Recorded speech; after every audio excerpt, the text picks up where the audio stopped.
Well, everyone knows this is Jim McKairnes' third time on the show, which ties only Joe Carnahan for most appearances on this show. Yeah. Peter Tola needs to catch up. Jim, of course, is the writer of a book that we were plugging for months, and I hear it's doing very well. 103 Ways to Get into TV by 102 who did, plus me. That's Jim McKairnes' book, which you could find on Amazon, I believe. Amazon.com. That's right, Amazon.com. And available on Kindle as well. Kindle. Is Kindle the Amazon thing, or is that what's Kindle? Kindle is yes, to answer your question. It's the Amazon like ebook thing. Correct. Because what's the Barnes Noble one? Nook or whatever. Nook. Okay, I'm just making sure I get all these right. I'm pretending I know when in fact you don't either. I really don't. I just know that it's available to download. So so if you do have a Nook, you could probably download it on that too. I don't know.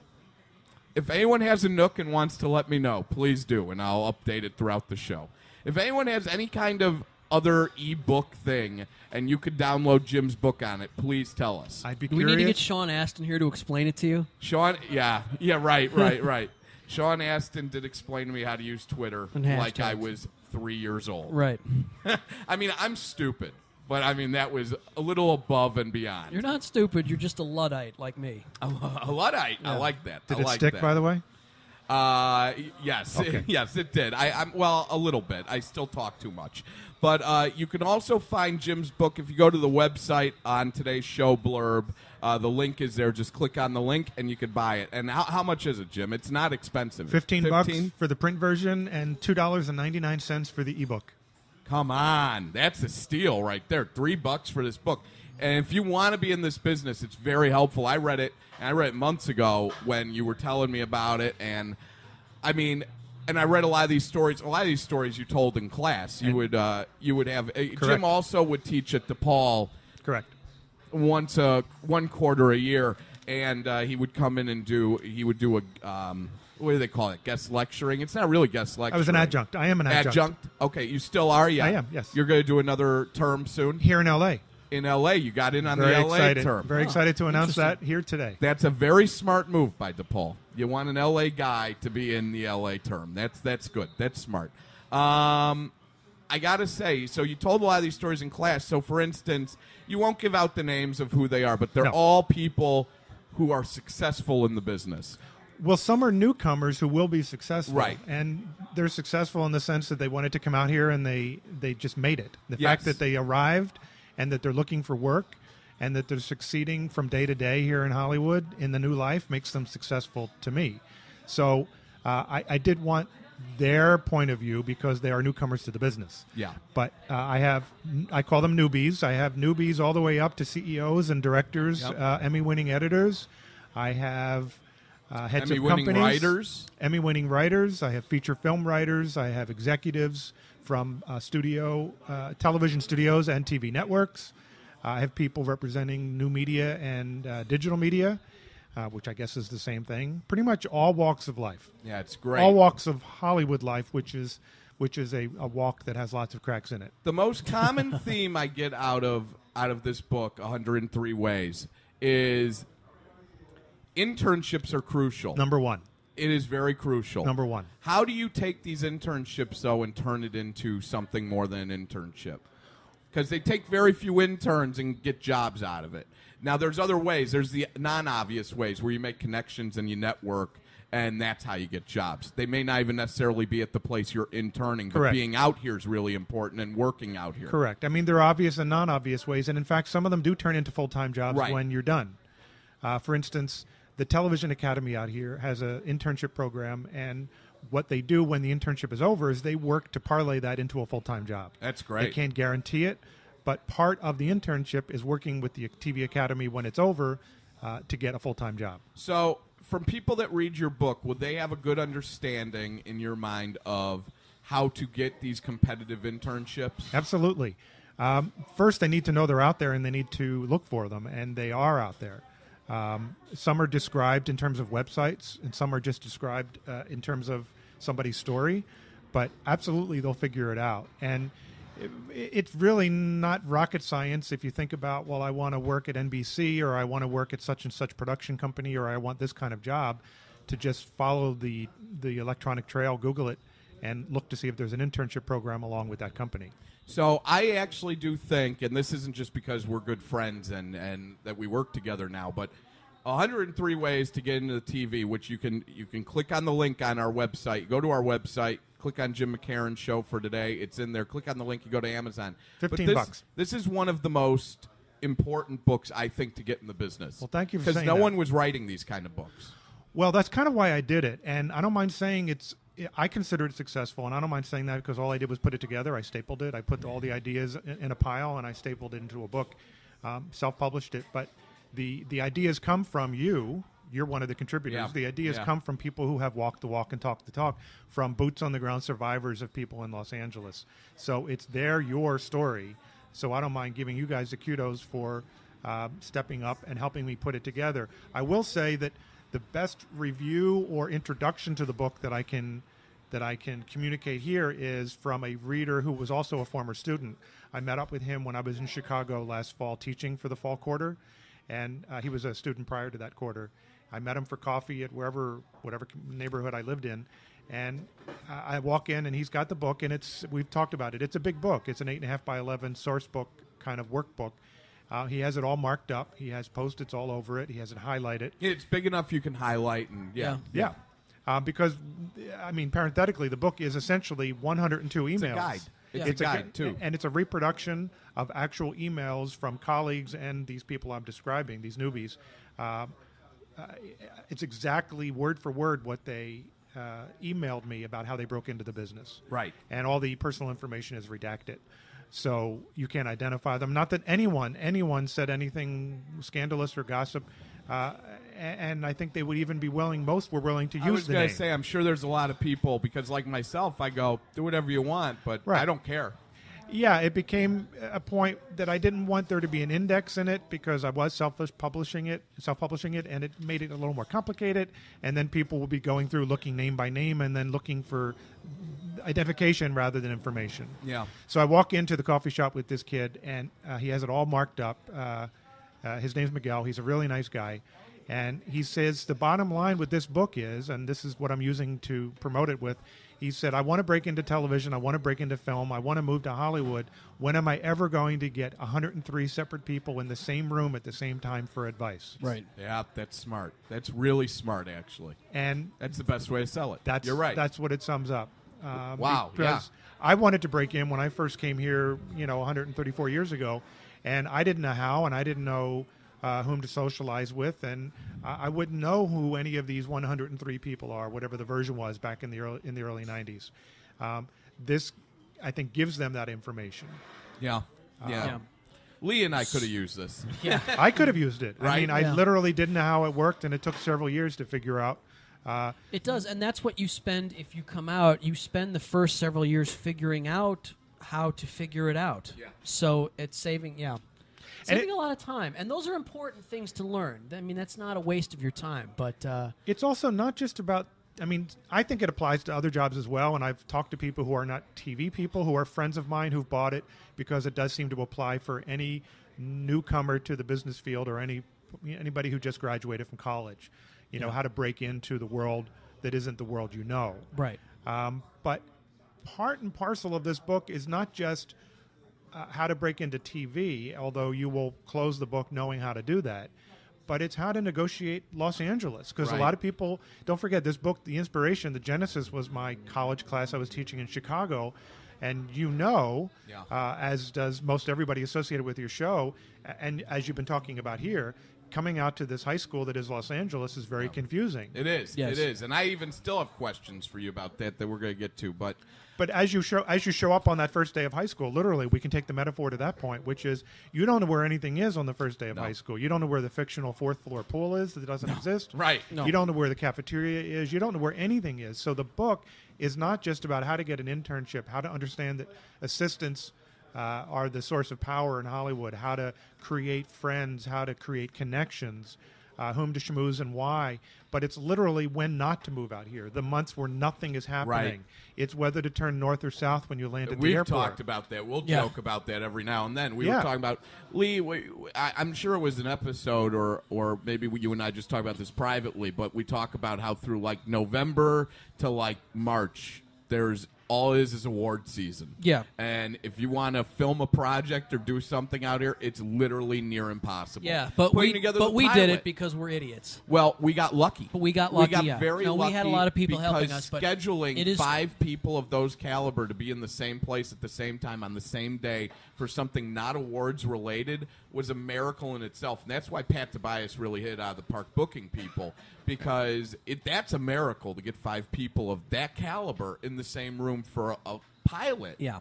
In January. Everything just shuts down. The day And- before the Screen Actor Guilds Award, and by the way. It supposedly was like December to February, Yeah. and now it's kind of more like November to March. Yeah, that's what I'm it feeling. keeps widening. It does. It Yeah. does. Any excuse to take a day off out here. My favorite was I was on Facebook last week. I'm not going and- into the office. It's Arbor Day. No, that's the best part. Last week, I know numerous people Arbor that Day's the took. best part? I knew numerous people took off for Valentine's Day. Numerous people in the business took off. Well, I'm a Christian, and he was a saint, so it's So, Jim makes a good point about when you read this book, you'll also know the best times to come out here. And that's something I talk to people about, because I know a lot of people that now come to me for advice, like I'm one to get advice from. But, they come to me out here to ask for advice about when to come out, how much money you need, do you need a car, all these things. And all these things are answered in this book, 103 Ways to Get into TV. By 102 who did, plus me, and that's Jim McKairnes. It's on our website. Go to our website, click on Jim McKairnes. You can click on the link and order the book. $15 for the hard copy, $3 for the ebook version. I will say, now that Yeah. we brought it up, if I can, that the answer is don't come out here and expect to get meetings in the television world Sure. Between the end of March and the first week of June. So really, July to October, people, is when you need to be out here.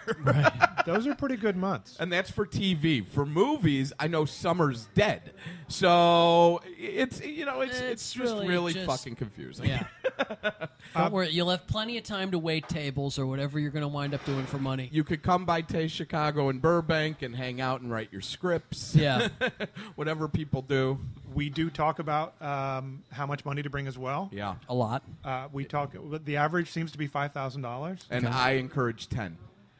When I talk to people, I say if you're smart, because it could be a while before you get a gig. Well, you should bring as much as you can. Yeah. It'd be foolish to bring any less Well, than more about the- $5K, That's even though right. that there's a exception to everything, and people can strike oil, coming out here Sure. if they're broke. But there's first and last month's rent. There's car insurance. There's transferring your title and your car. There's all the Lee, why don't you, because I'm tired of telling this story, why don't you tell people what it took to get the apartment we got last time and this time out here? To get an apartment in L.A. right now. Well, hoping and Lee this knows is that, because I don't. at like every apartment complex, by the way. This isn't just Lee and I They stumbled upon want- the two all right. that are bad. they wanted it was basically they wanted the bank statements, they wanted proof of employment complete with letter, you have to be able to show pay stubs, obviously. There was also They want you to have a job already. yeah, And you tax have, returns. You and whoever you're living with or by yourself, you have to be pulling in $50,000 a year. yeah. And it helps to have established a credit history. And a lot Yep. of people in college don't know that's important. Don't know that and don't have one. They just got out of college, so chances are they're in a lot of debt. But if there's a way around it, and it doesn't mean going into huge debt, Find people to sublet from if you can. Find roommates if you Right. can. but get a credit card, even And if definitely even get if a it's one credit you card, never use. Spend $20 a month on it. Right. Pay it off. Pay it. Yeah, right. because you exactly. establish a credit history that way. And Pat Tobias had a great point because he produces this show with Caesar and books the show. And Pat really wanted everyone to know everyone in Hollywood takes Monday and Friday off, never checks their email on the weekends. And if there is a holiday on a Monday, they take Tuesday off too. Right. And they leave early on Friday before. Right, they do. Right. But that's my favorite. Not even like early, like as in 3 p.m. I'm talking like 1:30. People sometimes ask me, Matt, why don't you promote who's coming on the show like a week ahead of time? Because outside of the big places like Leno and Letterman, here's what happens. We know who's coming on today. Like, I know who's coming on next week. But it won't be, it's 99% today. And I don't want to risk that even 1% that you're going to tune in next week and the guest didn't show up. It makes the guests look bad. Makes the guests look I don't bad. want the guests Makes to look us bad. look silly. Or sometimes, people flake. And we're not going to hear Friday. For whatever we're reason. We're not going to hear Monday. And Tuesday's the day it'll get confirmed. That's why I usually always find out the day before who we have. That's true. And you never Now know. you know. Never know when someone's going to flake, and it's very unfortunate, but it does happen, Maggie Grace. But we don't. We try not to let it get to us. Tom Sizemore. Yeah, right. I want to throw a quick shout out to Pat saying it was not a big deal about the snafu regarding whether I was coming in or not. So it's honest to God, it was a joke. I made fun of it. No reason to feel bad about it. It was funny. Things happen. I thought I brought enough money when I moved out here, but You and I both thought. I had car problems. Yep. I got tickets from the police for things that I didn't know that were laws. Did I tell that you would people not on get this busted for in Chicago? Did I tell people So about I had my a few ticket? drinks. What? Did I tell people on the show about my ticket? What happened? How bad it was? Well, remember, your ticket was at least cheap, but you had to go to school for it. It wasn't cheap. It was $500. Oh, it was? It was a lot. Plus school. Okay, but they had the school fee on there. Yeah. And it was vet school. I'm going to tell really you weird. guys something that just happened to me, and this will really hurt your checkbook. My insurance, a half a year's insurance out here for a man my age with no record is $1,300, $1,300 for 6 months. In Chicago, it's less than that. Okay, that's first of all. So be prepared because you can't drive without insurance out here. No. So you're basically paying $200 a month just to drive your shitty car. Right. That you have to fill up with gas that costs $50 for the tank. Yeah. Okay. And you'll be driving a lot because This you is can't one. get anywhere unless you. Yeah. 2, we're working on this pilot, and I got a meeting with Joe Carnahan. And Joe, he has a lot of energy, so he's all over the place. So you never know when you're going to catch him at the right time, and you never know when you're going to have to. Because I needed a good half hour with Joe to talk. I couldn't just catch him in 5-minute spurts. So I go, we have one time to do this. One. This is it. We're flying to this meeting. I go through a yellow light, which, by the way, in Beverly Hills, and Lee, you can attest I'm not BSing, the shortest yellow lights on the planet. Right. And it's on purpose. Right. They have cameras in Beverly Hills. $580 ticket comes my way. They don't let me go to school for it, which is an extra $100, and it's an 8-hour day in a class. Yeah. And my insurance is now $1,700 a half a year. I am paying $250 every month to drive to get shit on by everyone in this business. Right. Right. I am paying for it. Paying for it. I am paying for You it. mighty. All that being said, everybody outside of Los Angeles also needs to know, which was the point of the book, not to be afraid to come here. Oh, right. That's what I meant. But don't be afraid. Yeah. Look, it's an effed up world out here in the same way it is if you go and try and drive around Boston. Washington actually has worse traffic than Los Angeles. There's lots of cities that certainly are not that are new to you if you're there for the first time. Right. And L.A. is strange on top of that, 1,000-fold. Yeah. But when students come up and say, can I move out there because I don't think I can handle it, you want to point out to them that you really can. I mean, if there's craziness, that's fine, but you That's really, very really nice can of you. handle If it. someone came up to me and said, I don't know if I can handle it, I'd assume they probably can't and tell them not to do I it. would. Yeah, I'd say, hey, know your limitations. But If you don't have the confidence that you can handle it, and by the way, they only know half of what goes on out here, maybe even less than that, then odds are you need to prepare a little better. But I'm such a dour, bitter. I'm just like the whole thing. I feel like this whole area. This town is just sort of set up to keep you out. You get a feeling like you're not wanted. You here. and I have this conversation all the time. But It's then like a another part of country me club says, inside a country club inside a country club. But you know what? out It here. just says, just just keep your head up, and you will be okay. That's just put true. in the time, and don't.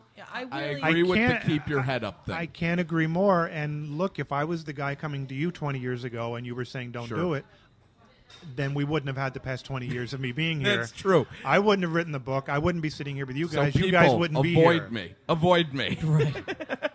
And by the way, I do not have the answers for you on how you know if you're really friends with someone in this business or not. I can tell you the people I am legitimately friends with. It just happens. You just figure it out. It's a feeling out process. Because that's an annoying aspect about out here, too. Because you talk about 103. You have a lot of friends in this business. How do you consider, what's the difference for you between a friend and a business acquaintance? I don't. Well, now they're all leaning forward, closer to the computers to listen to the answer. I think you know it the way you know it when you're in school. Yeah, right. I kind of feel that too, which is the high school aspect again. And with any job, you just know that there are people who are good people to talk to have acquaintanceships with, and then there are people you're going to socialize with and form a friendship with. Yeah. I'll say to you, how do you know when they're your friends or when they're not? Look down the line after your pilot Dine and Dash gets picked up and then ultimately gets canceled. Right. And see who's my friend then. Then see who's your friend then. The ones who no longer return your calls once the show goes off the air will be... that's a tough pill to swallow. That is a horse pill to swallow. Yeah. I imagine that's absolutely accurate. It's a town of leverage, and like the jocks versus the nerds, if you want to go to that extreme, and in the metaphor works, the jocks have the leverage, and if you don't have leverage, you will never get a return phone call. Or they'll say to themselves, however nicely, even if they're your friends, to a degree, they'll say to themselves, what's really in it for me to make this return call? Sure. That's when you tend to know. But I think that really can apply to any stage of life, to anybody. It doesn't necessarily mean they're bad people. But the thing I don't like about out here is there's not and this is why we do this show the way we do it, there's not a lot of transparency. No. There's no one walking up to you. See, I have literally said to people, I will walk... Peter Tolan, Michael Whitehorn, Sam Simon, I've said to all three of them privately. I've said to them, I don't care about ever working with you. If we do, we do. If we don't, we don't. That's probably going to be on you, not me. I'm your friend. That's all I care about. I care about hanging out, drinking coffee, talking shit, whatever. That's what I care about, being friends. All right, let's just sum up today. 103 ways to get into TV by 102 who did plus me. That's Jim McKairnes' book, which you can now download off of Amazon or buy. $15 to buy the hard copy, $3 to buy the digital copy on the ebooks or the Nook, the Kindle. It's on Amazon Kindle, both available on Amazon.com. You could go to our website, click on Jim McKairnes' show for today. The link's in there. And you can find me on Facebook and ask me directly.